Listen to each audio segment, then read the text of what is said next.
Hi everyone, Dr. Shook here. I hope you're doing well today. What I'd like to talk to you about in this video is a very important topic. One of the things that I'm really passionate about is understanding how to optimize human health. And there's no organ in the body as susceptible to changes in our biochemistry, inflammatory processes, deficiencies, toxic exposures than our brain. And we have this very unique barrier system that keeps things out of the brain that shouldn't be there. It's called the blood-brain barrier.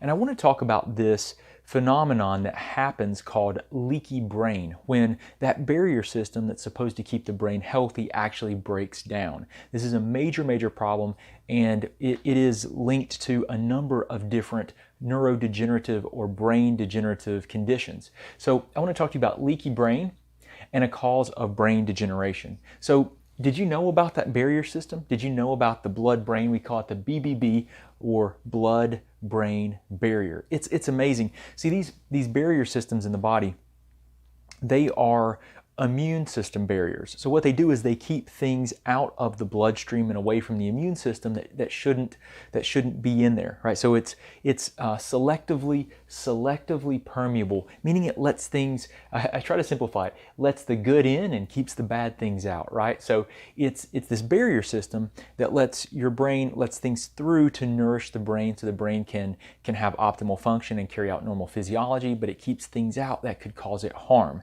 And the brain is very fickle, because if anything gets into the brain, any type of pathogen or anything crosses that blood-brain barrier, the brain has this very unique immune system.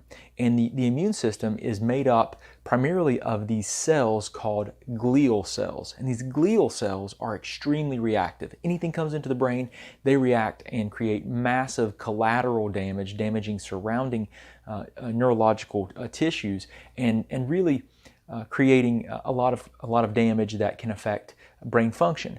But it's a necessary response, because if anything were to take hold or infect the brain and set up residence there, it could really wreak a lot of havoc, obviously, right? It's our most precious organ. So the local brain, the local immune system of the brain is very protective, and it can create lots of collateral damage and lead to a lot of problems for us with our health. So this blood-brain barrier is a fascinating system. It is an immune barrier, right? So like I said, we've got a few different barriers that we'll talk about in a second.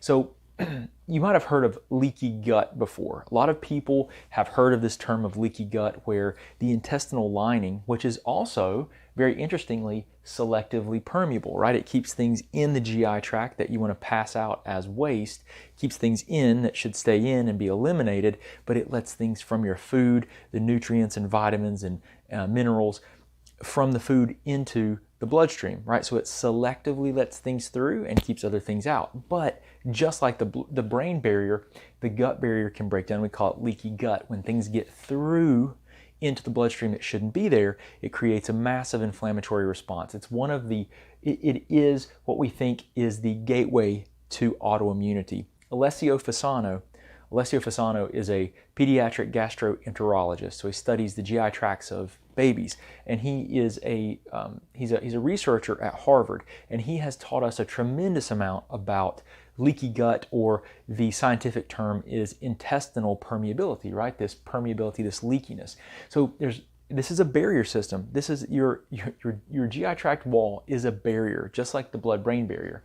So there's leaky gut, there's even leaky lung. Think about it. Anything that keeps the things in the environment out but lets some things in that are beneficial is a barrier. Leaky lung can occur, and then you've also got something called leaky brain. Your skin is a barrier system. You have a number of barrier systems that all work together to keep you healthy and help your body to grow and to function. But when they break down, it can really wreak havoc on your health. And the brain is a really important one. The blood-brain barrier is incredibly important. So a healthy blood-brain barrier lets nanoparticles in, right? So that's good, right? These nanoparticles are these very tiny particles into the brain so that it can function, as we said. An unhealthy blood-brain barrier lets antigens and environmental compounds into the brain, which triggers an inflammatory response. Now, when we talk about antigens, I can give you this as an example. With a study that I've done with Del Bredesen, I'm a Bredesen qualified practitioner. Dr. Bredesen is the first person to publish literature on reversing Alzheimer's and cognitive decline. He's the first person that's ever done it. It's published in peer-reviewed index literature. You can go to PubMed and you can look it up. He published, I think, the first study in 2016, and he's published papers for 35 years. I mean, he's been researching Alzheimer's, and it is a multifactorial problem. There's a lot of different factors that create the same symptoms. There are 36 known drivers of cognitive decline in Alzheimer's. I've gone through his training. I understand it. I'm a qualified practitioner to implement the things that he has taught to reverse Alzheimer's and cognitive decline. And that's one of the things that I do. So this is important because through his research, one of the things that's been identified in the brains of people that have Alzheimer's, when they've done biopsies, they've found that they have pathogens in them. They have herpes simplex viruses, so like the oral HSV1, herpes simplex virus 1. They find entire Lyme spirochetes in the brain. This is something we thought could never happen. But what happens is these antigens, they cross the blood-brain barrier and they make their way into the brain, where they're a chronic infection. Now, one of the things that occurs is that the brain will create these beta amyloid plaques, these plaques in the brain that are characteristic of Alzheimer's. And what the researchers have shown is that when they take that amyloid plaque and they test it against these pathogens, it is very effective as an antibacterial or an antiviral. And so what we're seeing and what we believe is that Alzheimer's is an adaptive state of physiology. It's the body's natural response to infections and other things that are insulting the brain. Now, there are six different subtypes of Alzheimer's. They're basically different types of Alzheimer's, like completely different drivers of Alzheimer's. There's inflammatory, there's glycotoxic, which are fluctuations in blood sugar. There's atrophic, which are variations, which is basically atrophic means there are not enough vitamins, minerals, and hormones to support normal neuron or brain cell health. Then you've got type 3, which is toxic, which can come from mold exposures, Lyme disease, from toxic exposures. And it doesn't have to be, this can be something that's very subtle that occurs. So mercury and lots of the chemicals. I mean, there's 85,000 industrial and agricultural chemicals used. I mean, we are being bombarded. These are all things that lead to this neurodegenerative process.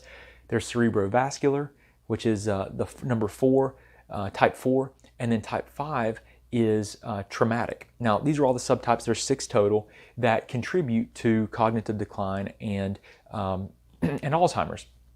So antigens, this infectious component, it's one of those. But they find these things, these environmental chemicals, mercury, they find these things in the brain. And so we know that the blood-brain barrier becomes compromised, and that these infections are one of the contributing factors. This is one of the most important things that I can tell you guys, because cognitive decline, Alzheimer's, is predicted to bankrupt the world. It is a huge problem. In 2010, there were about 37,000 people that were diagnosed with dementia. They're expecting that to double every 20 years. So we're going to be closer to 80,000 in 2030. In 2050, we're going to be closer to 150 or so. It is a huge, unbelievably high number, and this is a big problem. It's a huge problem because we don't know how we're going to take care of everyone.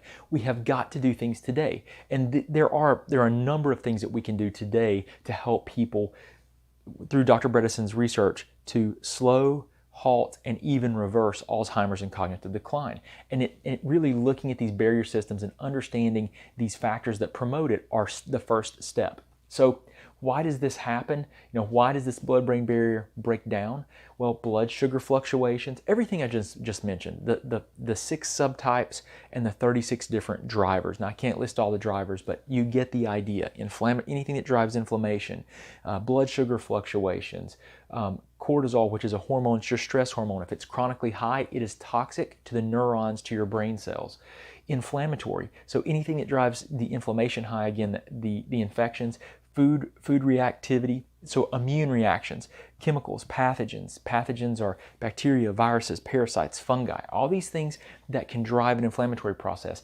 It makes you It creates major problems that can compromise the blood-brain barrier and predispose you to neurodegenerative conditions. Now, also poor antioxidant status. So all these things I mentioned, they already fall into the categories we discussed, right? I mentioned to you atrophic subtype of Alzheimer's, which was type 2 Alzheimer's, atrophic. Not enough vitamins, not enough minerals, not enough hormones. That all falls under that category. So everything that's here in brown already falls under the categories of the things that I've mentioned, the 6 subtypes. Inflammatory, glycotoxic, which means blood sugar, okay? That's type 1.5. Type 2 is atrophic. You don't have vitamins, minerals, hormones. Type 3 is toxic. There's issues with mold, Lyme disease, toxic exposure, mercury, lead, any of the 85,000 industrial and agricultural chemicals that could be toxic to the brain, toxic to the body, endocrine disruptors. And then you've got type 4, which is cerebrovascular. You don't have good blood supply to the brain because of the vasculature. Maybe there's plaquing. Maybe you have sleep apnea. Sleep apnea is a big problem because it decreases oxygen delivery. That kind of falls under that type 4 as hypoxic, not enough oxygen. And then you've got type 5, which is traumatic, which is due to brain injury, concussion, okay, that can lead to all these problems. Very, very important. Now, when you look at this, you've got to ask yourself, okay, this problem's here. We understand that there are these 6 different subtypes of Alzheimer's, and these are all the things that lead to cognitive decline, that lead to Alzheimer's. So it's important to understand those factors. Those are the things that we have to look at and investigate if we're going to slow, halt, or reverse this process. Okay, so what we have to do is we address it with a science-based approach. Now I blend what I know with what Dr. Bredesen teaches, and I use a detect, remove, repair, D.R.R. Detect, remove, repair. So we do objective, repeatable laboratory testing, looking at every factor that Dr. Bredesen has identified to help us understand what's driving cognitive decline, breakdown of the blood-brain barrier, and cause the brain to become unhealthy. So we detect with testing. Then we take that data and we use it to formulate a plan of repair. So, or remove, detect, remove. And the remove process is you're removing the pathogens, you're removing the things that are causing problems with the brain. And then you're also replenishing. At the same time, you're giving the body things it needs. Antioxidant status, vitamins, minerals, hormones, whatever the body needs to function optimally. Now, once you've done that for a period of time, then you move into repair and optimize.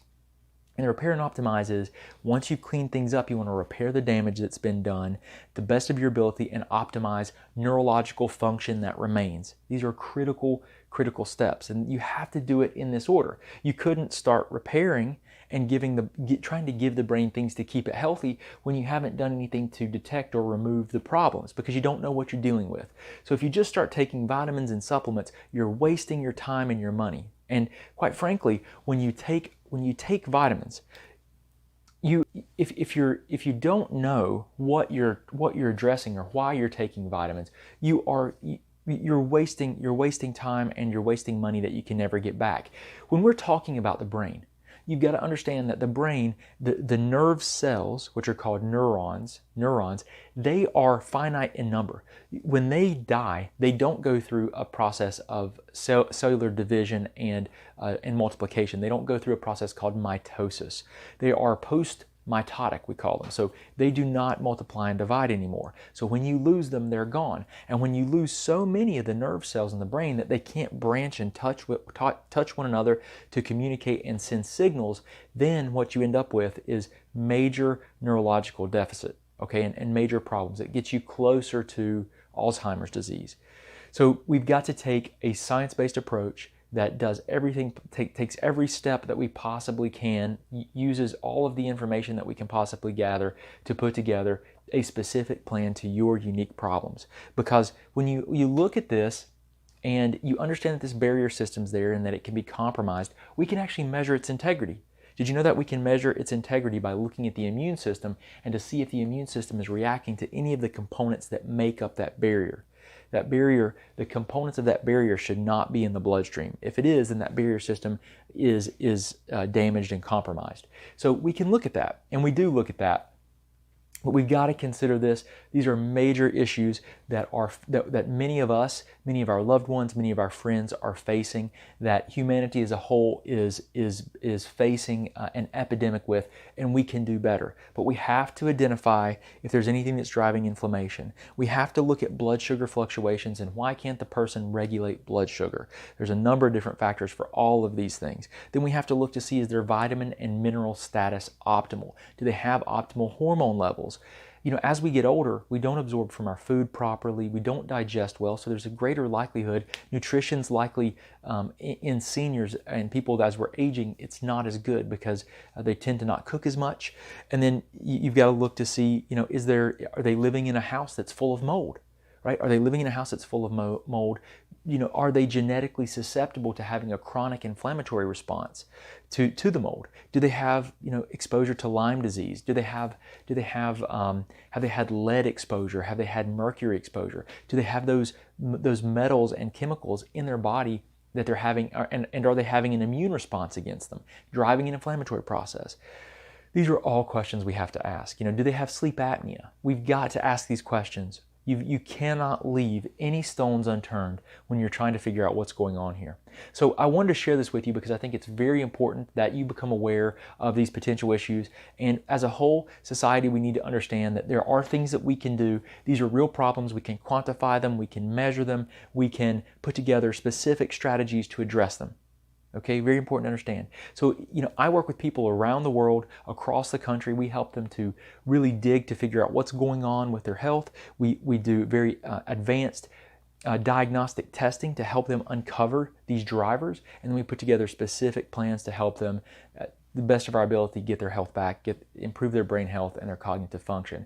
So if you need help with anything, you know, please do message us, let us know. We will do everything that we can to help you.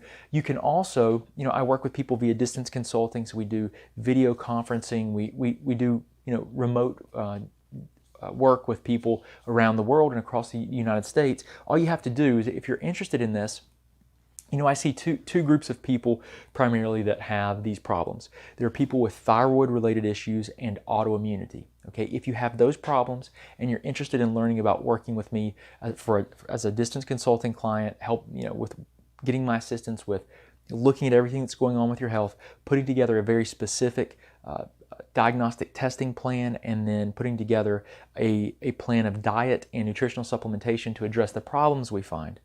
If you have a thyroid or autoimmune problem, go to new.thyroidconsult.com. Okay, you can go new.thyroidconsult.com. You can read all about working with me, and you can request an appointment there. Okay. Now, if you have a brain-based problem, if you don't have a thyroid issue, if you're not autoimmune, but you are genetically susceptible to Alzheimer's, you have an APOE variant, or you have Alzheimer's in your family, or you're aware that you're not processing normally, you have brain fog a lot, you have a lot of problems cognitively, or you just want to make sure that none of these problems are happening and you want to go ahead and get testing so that you can be proactive and take a preventative approach, then you would go to new.alzconsult.com. Okay, just go to new.alzconsult.com and you can learn all about our Saving the Brain program that blends my experience and training with Dr. Bredesen's Bredesen protocol to help you do a thorough workup. But you can go to either one and learn a little bit more. But I appreciate you spending time with me today. I hope you have a wonderful day. I hope this has been informative. Please do reach out to us if you need anything, and I'll talk to you soon. Thanks.